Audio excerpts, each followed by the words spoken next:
O da bizi güçlendiriyor. Onun da bize güç verdiğinden eminim. Fakat asıl önemli olan şey bizim ona verdiğimiz güç. Bir şeyi kabul edersek sahip olduğu bütün veriyi, bilgiyi, gücü bizimle paylaşmaya başlıyor. Reddedersek bizim gücümüzü kullanarak kendini güçlendiriyor ve bazen de biz onun gücünü kullanarak kendimizi güçlendiriyoruz. Savaşmadan, barışarak birbirimize güç sağlamak mümkün. Ben bu felsefeyle yola çıktım 10 yıldan beri. Bunu anlatıyorum, bunu öğretiyorum ve şimdi de yine var olan bir enerji durumu var. Gökyüzünde bayağı eğlenceli yukarısı. Epey eğlenceli.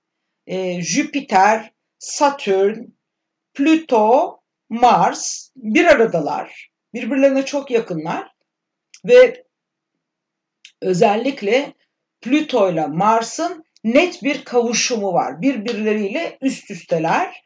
Birisi Hades, Plüto Hades yani ölüm meleği ya da ölüm tanrısı ya da işte mitolojide nasıl adlandırıyorlarsa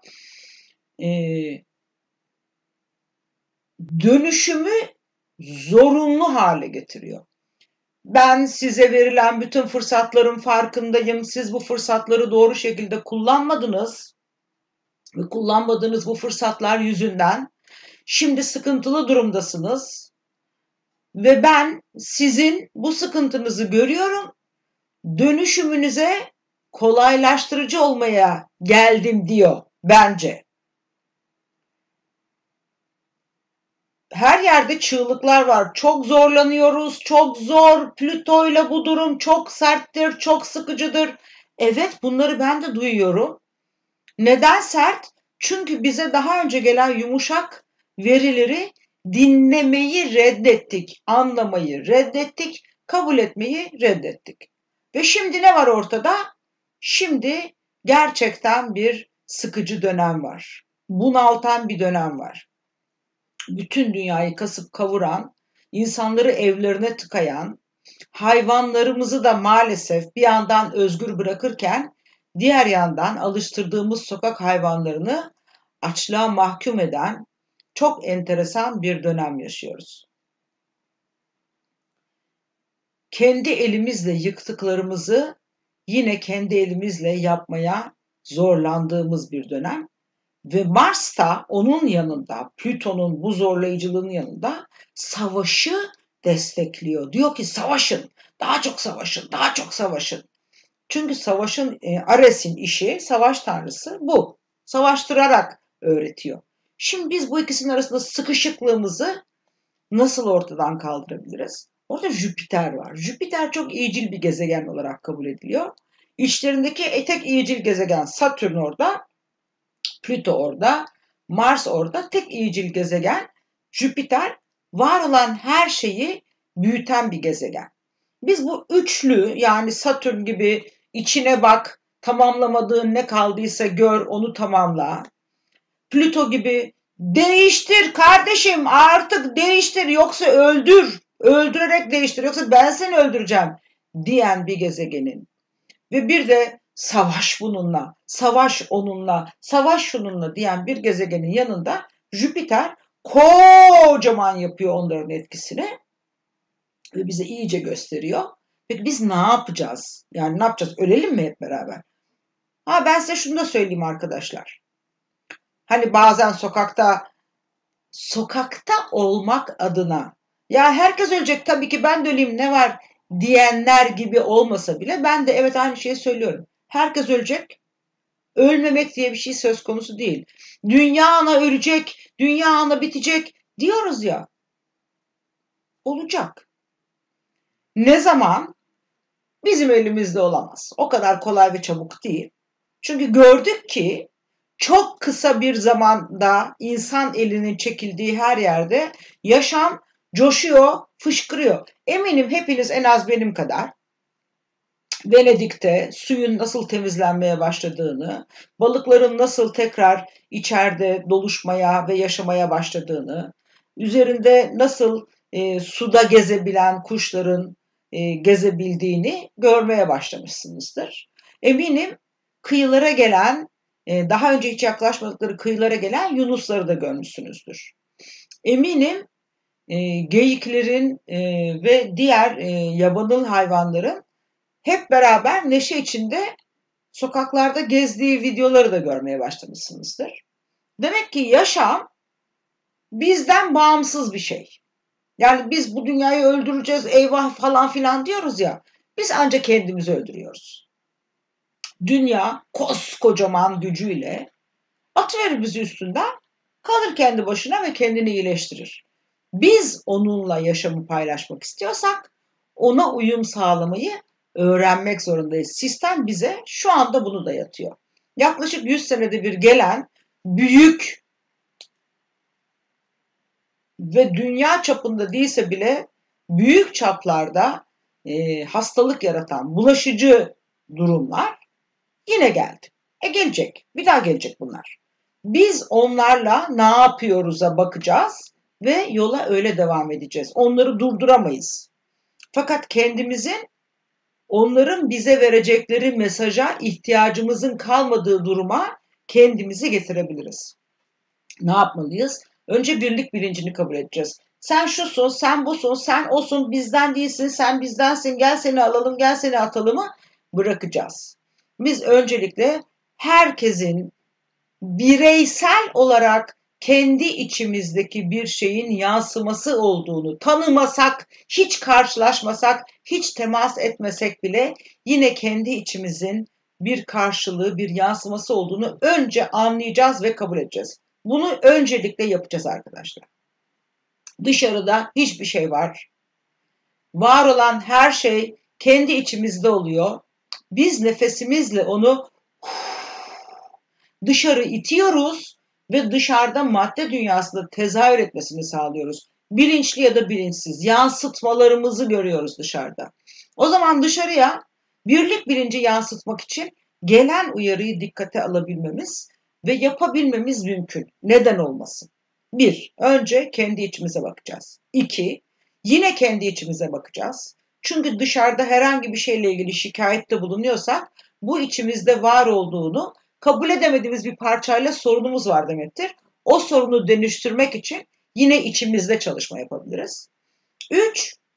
Yine zamanımız kaldıysa ve yine hala şikayet edebiliyorsak yine döneceğiz içimize, daha da derinlere bakacağız. Oradaki derinlikleri de değiştireceğiz. 4.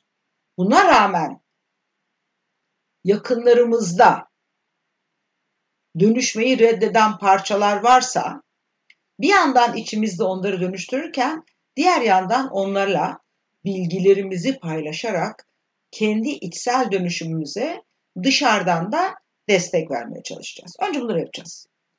Birlik ve bütünlük olmadan her şey önünde sonunda birbiriyle kavga haline gelir. Bir kavga istemiyorsak, bir mutsuzluk, bir umutsuzluk, bir çaresizlik istemiyorsak o zaman yapmamız gereken şey her şeyin bir bütünün parçası olduğunu ve bir tanesinin eksikliğinin bile o bütünü bozduğunu anlamak olmalı. Bir portakal alın, bir sürü dilimleri var.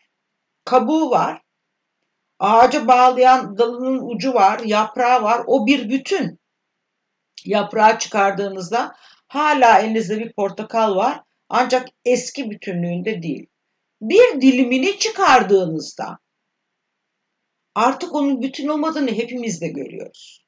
İşte dünyadaki yaşamı o portakal gibi düşünün. Zencisi bir dal, sarı ırkı bir dal, kızılderilisi bir dal, beyaz ırkı bir dal, sarışını bir dal, mavi gözlüsü bir dal. Her biri bir dilim, bir dilim, bir dilim bir arada portakalı oluşturuyor.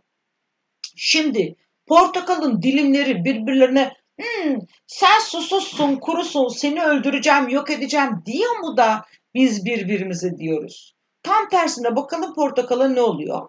Uzun zaman ilgi görmeyen bir portakal, yaşam enerjisinden uzak kalmış bir portakal bir yerinden çürümeye başlıyor.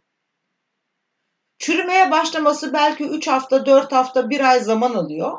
Ama başladıktan sonra o çürümenin diğer yerlere yayılması hemen oluyor. Çok kısa zamanda oluyor.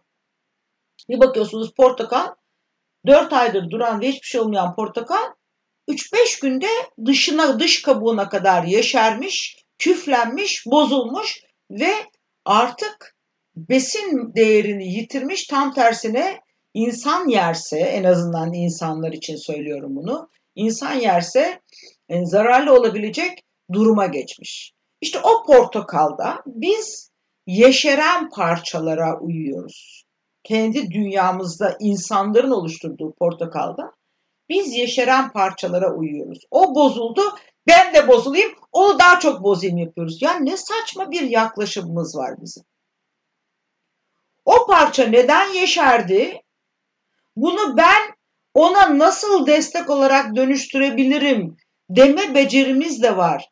Nereden biliyorum olduğunu? Hastalandığımız zaman vücudumuz bunu yapıyor. Midemizde fazla asit salgısı varsa örneğin, beyin midede yangıyı arttırarak bizim hissetmemizi sağlıyor. Bu arada bedendeki diğer organlar da midenin bu asit salgısını yeniden düzenlemek için destek veriyor. Ya da vücudumuza herhangi bir patojen geldiğinde, bu bir virüs olabilir, bir bakteri olabilir.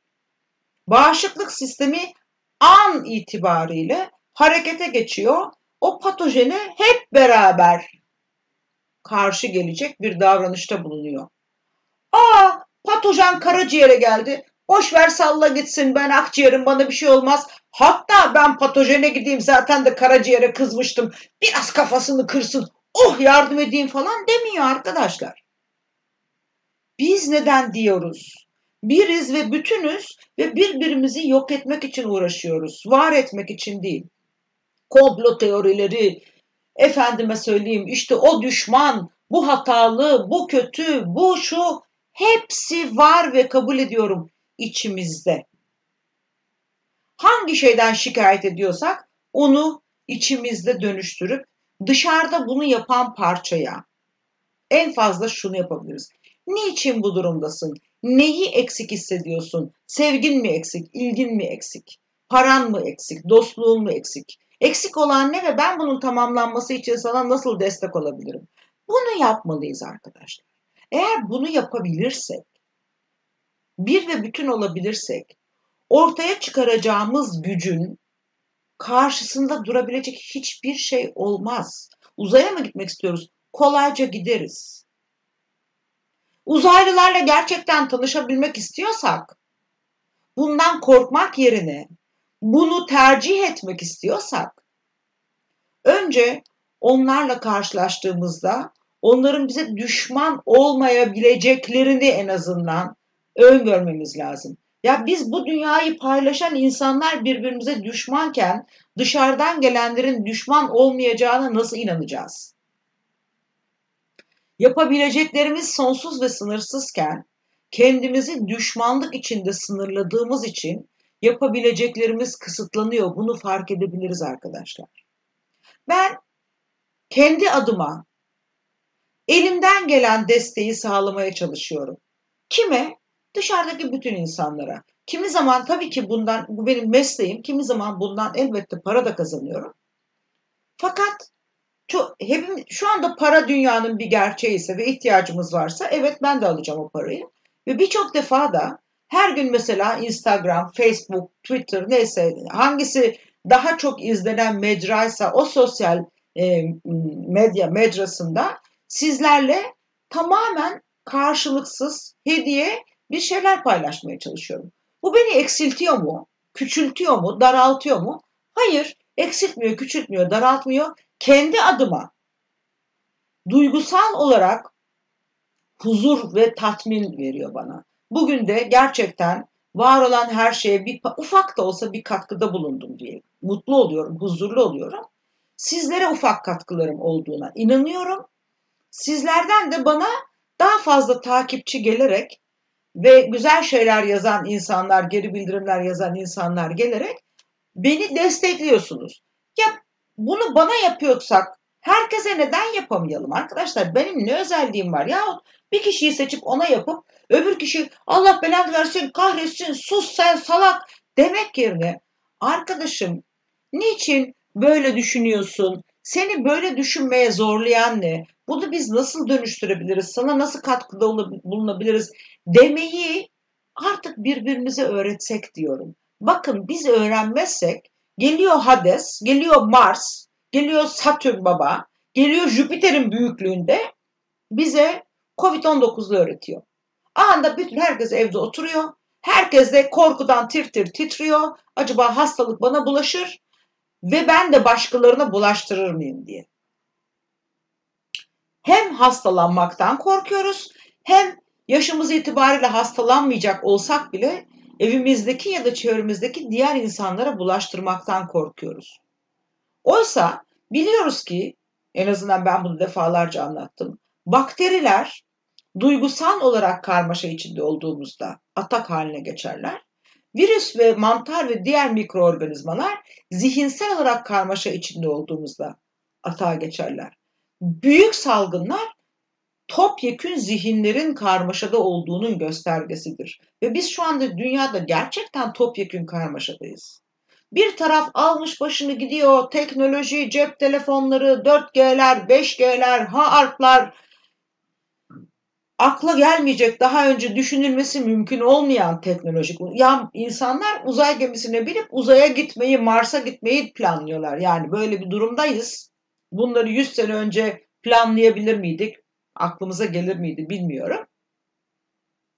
Bir yandan bu var, öbür yandan harp acaba gökyüzüne fıs fıs yapıyor mu? Dünyaya pıs pıs koyuyor mu? Bir yandan alttan işte toprağa başka elektromanyetik alan vererek deprem yapıyor mu? Endişelerini taşıyoruz. Neden? Çünkü yaptıklarını biliyoruz. Peki onlar neden yapıyorlar? Ne geçecek ellerine? Yani dünyayı elle geçirirlerse ne olacak? Bakın arkadaşlar, kimse 2 kaşıkla yemek yemiyor. Kimse üstüne 3 tane 5 tane urbayı bir arada giyemiyor. Yani bir insanın dolabında olabilecekler belli, midesine girebilecekler belli. Ben küçükken bir tane ayakkabımız olurdu okula gitmek için, bir tane ayakkabımız olurdu dışarı gitmek için. Zaten biri kahverengi veya lacivert veya bordo, biri mutlaka siyah olurdu. Bazen ikisi de siyah olurdu. Başka da olmazdı. Ne oluyordu? Biz ayaklarımız yara mı geziyorduk yani? Yalın ayak mı basıyorduk? Yok muydu ayakkabımız? Şimdi hepimizin evinde ayakkabı dolapları raf raf raf raf raf raf ve hala ayakkabı alıyoruz. Geçmişteki ayakkabıların altı köseleydi ve doğal malzeme yere bastıkça hakikaten yıpranıyordu ve altı diliniyordu ayakkabılarımızın. Su alıyordu ayaklarımız. Şimdiki teknolojide öyle ayakkabılar var ki 10 senede giysen bozulmuyor. Fakat eskiden olan ayakkabılar dünya ile temasımızı sağlıyordu. Şimdiki ayakkabılar bizi dünyadan ayırıyor. Hiçbir iletişimimiz kalmıyor. Toprak anadan beslenemiyoruz. Yalın ayak, çıplak ayak sokağa çıkıp yürümek zorunda kalıyoruz çimenlerde, kumlarda, taşlarda ki dünyayla tekrar bağlantı kuralım. Biz teknolojiyi kendimizi iyileştirmek için kullanmak yerine kendimizi kötüleştirmek, daha zengin ve daha mutsuz kılmak için kullanıyoruz. Şimdi sistemde bize diyor ki arkadaşlar kendinize gelin. Dünyada kaynaklar sonsuz ve sınırsız gibi görünebilir ve sizin ömrünüzle kıyaslandığı zaman zaten de sonsuz ve sınırsız sayılacak kadar fazla dünya kaynakları. Fakat siz bu kaynakları böyle fütursuzca kullanarak kendinize zarar veriyorsunuz. Topyekün yok alabiliriz. Dünyaya bir şey olmaz. İnsanlar topyekün yok olur. Hayvanlar kalır. Denizin içindeki bütün balıkları öldüremeyiz. Okyanusun her yerinde yaşayabilen varlıklar var. Onların hepsine ulaşamayız. Kuşların bir kısmı kalır. Hamam böcekleri zaten kalacaklar. Baştan beri biliyoruz. Biz gideriz. Ya aklımızı başımıza devşireceğiz gökyüzünün bize dayattığı gibi veya büyük bir kısmımız en azından dünyadan çekip gidecek. Bir şeyler yazıyorlar. Ben bakıyorum. Gündüz Hanım, ben sağlık çalışanıyım ve hastanedeyim. Kaydederseniz eve gidince izlemeyi çok isterim. Evet, lütfen yayını kaydedin. Daha fazla kimseye ulaştırılmasını sağlayalım. Özledik sizi hakikaten, Rabbimin bir uyarısı. Arkadaşlar valla ben Ben şimdi teknolojiden bu kadar sizin zannettiğiniz kadar anlamıyorum. Yapmaya çalışıyorum. Elimden geleni yapmaya çalışıyorum. Sonra gidiyorum bunları becerebilirsem YouTube'a yüklüyorum. Ama size valla elimden geleni yapma sözü veriyorum. Olacak sözü veremiyorum ama şunu biliyorum. 24 saat canlı yayın burada kalıyor. Birileri varsa ekran kaydı yapmayı bilen yapsın, en azından bizle paylaşsın. Ben de çok mutlu olurum. E, Şimdi dönüyorum yine kendi konuma. Bizler korkuyu bir kenara koyacağız arkadaşlar. Sevgiyi alacağız. Zaten korku sevginin yetersiz olduğunu gösteren bir durum. Şimdi sevgiyi ele alacağız ve önce birinci olarak kendimizi tam ve eksiksiz olarak sevmeye başlayacağız. Tam ve eksiksiz olarak. Yani içimde benim de bir yalancı var. İnkar etmek, reddetmek, yokmuş gibi davranmak o yalancıyı yok etmez. Ama ben onu sevmezsem o benim içimden dışarıya çıkar, karşıma gelir ve ben yalana ve yalancılara maruz kalırım. Daha da ileriki durumda yine görmez ve reddedersem yalan söylemek zorunda kalacağım deneyimler yaratılır. Onun içinde kalır. İçimde bir katil benim de var. O katili görmeyi reddedersem o katil benim karşıma gelir. Şu anda o katil kim biliyor musunuz? Covid-19. Covid-19 zengin, yaşlı, fakir, bilmem efendim kültürlü, efendime söyleyeyim cahil, iyi, kötü falan bakmıyor. Topyekün bulaşıyor, geçiyor. Dayanabilen dayanıyor, dayanamayan öbür tarafa geçiyor. İçimdeki katili görüp kabul etseydim, belki dışarıdaki virüsler bu zihinsel karmaşa yok, o zaman dışarı çıkmaya gerek yok deyip içimizde uyuyacaklardı. Bir sürü virüs hali hazırda içimizde var, uyuyorlar.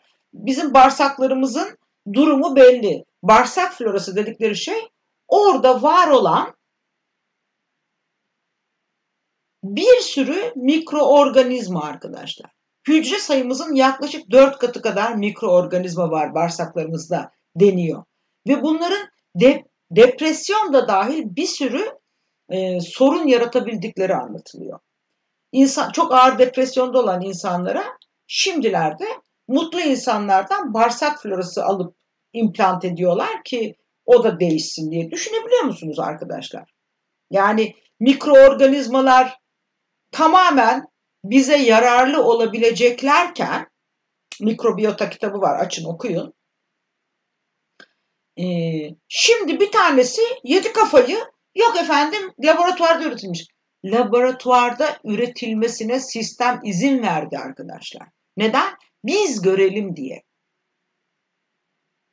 Onu laboratuvarda üretenler de bilinçsizce bizim bu farkındalığımıza hizmet sunuyorlar bence. Onları da seveceğiz. Onları da kabul edeceğiz. Onlar da içimizde çırpınan, beni gör diye bağıran parçanın bir yansıması. Bunu kabul ettiğimizde hep beraber dönüşmek mümkün olacak. Ben doktor değilim. Bir doktorun yapacağı şeyi size yapamam. Yani sizde bir Covid-19 tanısı koyma becerim yok. Covid-19 tanısını varsayalım ki koydum, onu dönüştürme becerim de yok. Ama ne becerim var biliyor musunuz? Doktorlarda olmayan bir becerim var.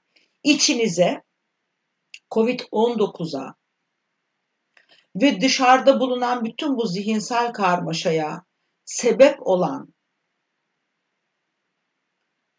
dirençleri esnetebilecek bilgi ve titreşim aktarma becerim var. Ben şimdi bugün bunu yapmaya çalışacağım. Bütün bu verileri size anlattım. Şimdi bütün bunların hepsini içimizde daha kolaylık, daha rahatlık ve daha huzurla dönüştürebilmek amaçlı bir ses titreşimi çalışması yapacağım. Doktor Master Shah tarafından dünyaya yaygınlaştırılan ruh şarkısı çalışması yapacağım. Ruh şarkısı nedir? İsterseniz benim YouTube hesabımda var. Oradan dinleyebilirsiniz bununla ilgili veri. İsterseniz Doktor Master Shah ve onun Bütün dünyada yetkili olan bir sürü alt masterları var. Onların sayfalarından okuyabilirsiniz. Ama ben 2 kelimeyle söyleyeyim. Her birimizin bir ve bütün olduğu alandan, kolektif bilinçaltı, kolektif bilinç dışı alandan gelen kendi ruhumuzun kendi titreşimiyle ilettiği sesler. Her birimizde farklı çıkıyor. Tıpkı sözlü konuşmamızda olduğu gibi aynı sözcükleri, aynı dili kullanıyoruz. Aynı konuda farklı sözcükler seçerek kendimizi ifade ediyoruz. Sözcükleri farklı biçimlerde dizerek kendimizi ifade ediyoruz. İşte ruhumuzun dilini de ses titreşimi olarak yaydığımızda yine kendi ruhumuzun kendisini ifade biçimiyle yayıyoruz. Ben size biraz sonra kendi ruhumun kendi ifade biçimiyle bir şarkı söyleyeceğim. Siz şarkıyı anlamayacaksınız. Çünkü ay o diye bir şeyler çıkacak. Ben de bağlanıyorum ne gelirse şansıma. Sonrasında yine ruhumla olan bağlantımdan size elimden geldiği kadar, hiçbir zaman %100 olmuyor, elimden geldiği kadar onu tercüme edeceğim. O tercümede bize tam olarak bu işin, bu söyleyeceğim şarkının ne işe yaradığını anlatmaya çalışacak.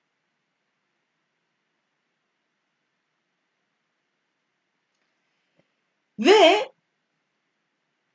sonra o titreşimleri sizlerin hücrelerine, biliyorsunuz ben enerji beden dengesi yapan, enerji bedenle ilgili her türlü enerjiyi insanların alanlarına transfer edebilen bir yeteneğe sahibim. Bunu öğretiyorum da artık. Bu yeteneğimi aktarabiliyorum da çok şükür Allah'a.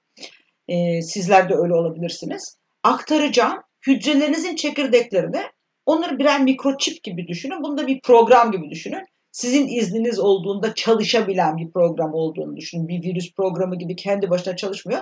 Siz onu aktive ettiğinizde çalışıyor. Evet olsun bu bende çalışsın dediğinizde çalışıyor.